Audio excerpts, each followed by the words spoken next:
কথা বলার জন্য। আউযু বিল্লাহি মিনাশ শাইতানির রাজিম। বিসমিল্লাহির রহমানির রহিম। আইনামা তাকুনু ইয়াদরিকুল মাউত ওয়া লাউ কুনতুম ফি বুরুজিন মুশাহাদা।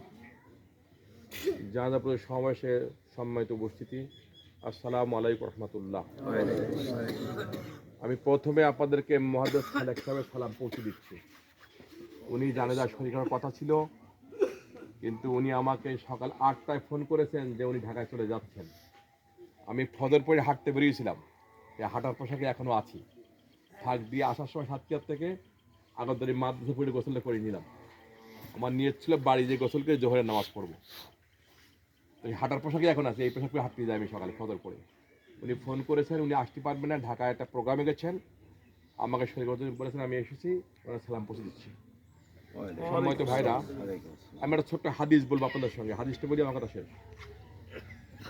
আল্লাহ রসুল একজন সাহাবী ছিলেন, আল-কামা রাদিয়াল্লাহু আনহু, যিনি বদরি সাহাবী ছিলেন। উনি মৃত্যু খোঁজে শায়িত, কিন্তু ওনার মুখ দিয়ে কালেমা উচ্চারণ হচ্ছে না।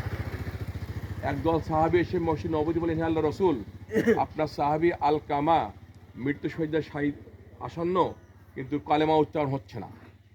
রাসূল আকরাম সাল্লাল্লাহু আলাইহি সাল্লাম হযরত বিলাল রাদিয়াল্লাহু নেতৃত্বে 3জন সাহাবী পাঠিয়ে দিলেন, তোমরা যাও আমার আল-কামাকে কালেমা পড়াই এসো।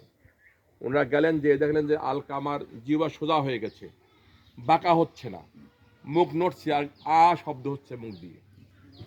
ওনারা এসে বললেন যে আল্লাহ রাসূল, ওনার জিহ্বা শক্ত হয়ে গেছে, মুখ দিয়ে শব্দ হচ্ছে, কালেমা উচ্চারণ হচ্ছে না। রাসূল আকরাম সাল্লাল্লাহু আলাইহি সাল্লাম কিছুক্ষণ দেরি করলেন। কিছুক্ষণ দেরি করে বললেন, ওনার আব্বা মা কি বেঁচে আছে? একজন সাহাবী বললেন, ওনার আব্বা মারা গেছে বহুত আগে, ওনার আম্মা বেঁচে আছেন কিন্তু অনেক অসুস্থ। আল্লাহ রসুল বললেন, যাও ওনার আম্মাকে আমার সালাম দাও, যদি আসতে পারে আসতে বলো, না আসতে পারলে আমি ওনার কাছে যাব। আল্লাহ রসুল সালাম দিয়েছে, কেউ বাড়ি বসে থাকবে? থাকবে না।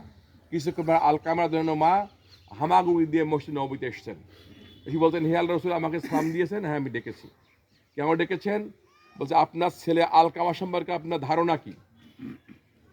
মা বললেন, আমার ছেলে বদরি সাহাবী, নামাজ, রোজা, হজ, যাকাত, যুদ্ধ, জিহাদ সব কিছু ভালোভাবে করেছে, আমাদের খাওয়া পড়ার কষ্ট দেয় নাই, আমরা খাওয়া পড়ার কোনো কষ্ট পাই। কিন্তু আমার ছেলে বিয়ের পরে তার স্ত্রী এবং শ্বশুরদের কথা অনুযায়ী উঠা বসা করতো, এতে করে আমরা তার প্রতি অখুশি।